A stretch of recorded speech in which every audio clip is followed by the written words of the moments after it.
$100,000 on a Disney World vacation.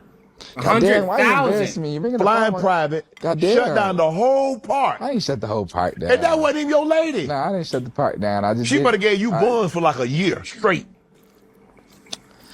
Nah, I ain't getting no buns. Whoa! I didn't get no buns either. Yeah, that was embarrassing. You ain't getting no. Well, it wasn't embarrassing because nobody knew about it, but it was like. It's embarrassing now. How the fuck you know about it? It's embarrassing now.